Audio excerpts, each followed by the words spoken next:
अब तक आपने सुना कि कैसे चुड़ैल एक एक करके उन चारों को मार देती है, पर सिमरन पर नजर पड़ने के बाद भी उसे कोई नुकसान नहीं पहुंचाती। अब सुनते हैं इस कहानी का अंतिम भाग। राजू दौड़ता हुआ राधा माँ के कमरे में आता है और कहता है कि मुझे सब पता चल गया है कि वो चुड़ैल कौन है और क्यों उसने सभी को मारा। सब उत्सुकता से राजू की तरफ देखने लगते हैं। फिर राजू राधा माँ से कहता है कि राधे माँ, आपको याद है बहुत पहले अपने गांव में लीना नाम की एक औरत ना जाने कहां से रहने आ गई थी। इस पर राधा माँ कहती है कि हाँ बेटा, मुझे याद है, पर उसका इन सब से क्या लेना देना।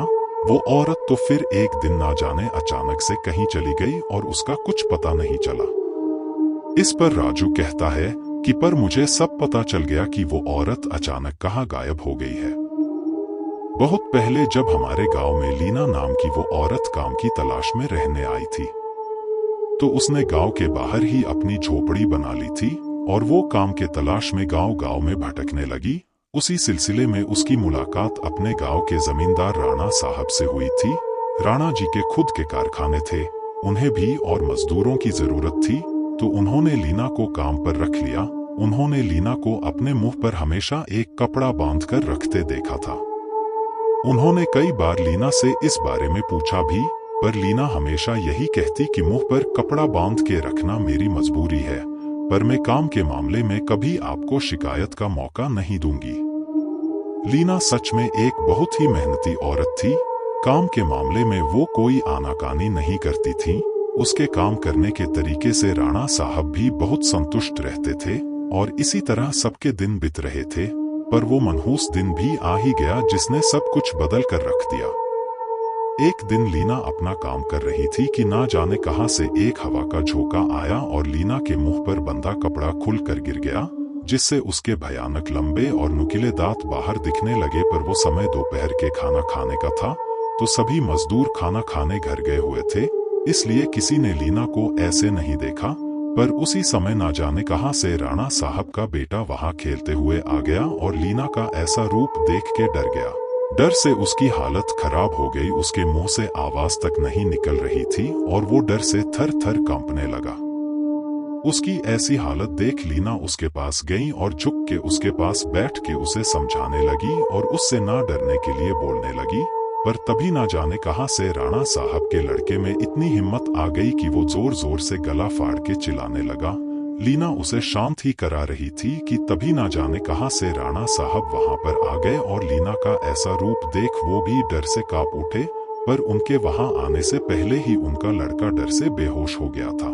राणा साहब झुककर उसे उठाने लगे, पर वो नहीं उठा, जिसे देख राणा साहब का गुस्सा 7वें आसमान पर पहुंच गया।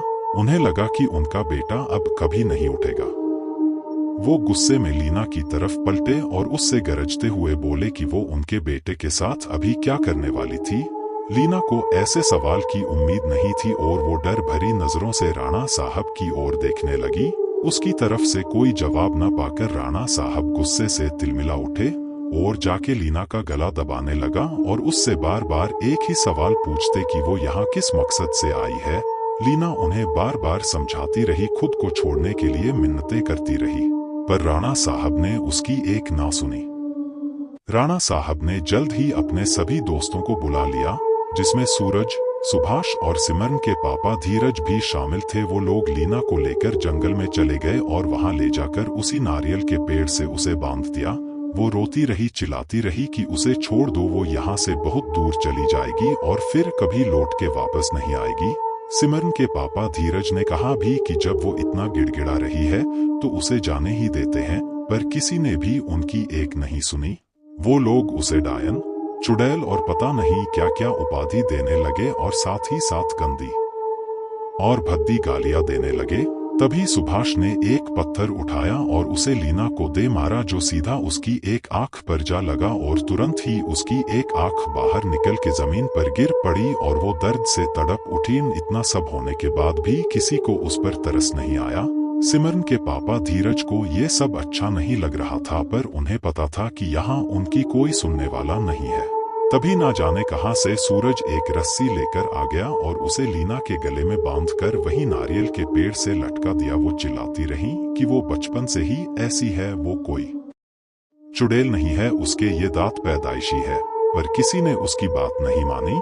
राणा साहब ने वो रस्सी सूरज के हाथों से छुड़वा दी, जिससे वो सीधा मुंह के बल नीचे आ गिरी और वहीं उसने आखिरी सांस ली। मरते हुए उसने इस गांव को ये श्राप दिया कि यहाँ की सारी औरतों के दांत उसी की तरह लंबे नुकीले हो जाएंगे।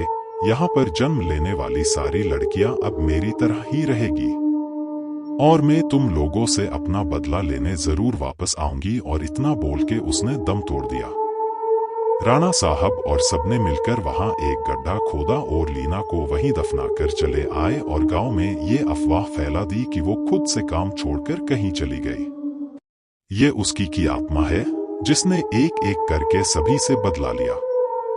इस पर सिमरन रोते हुए बोली कि मेरे पापा तो उसे नहीं मारना चाहते थे, फिर उसने मेरे पापा को क्यों मारा?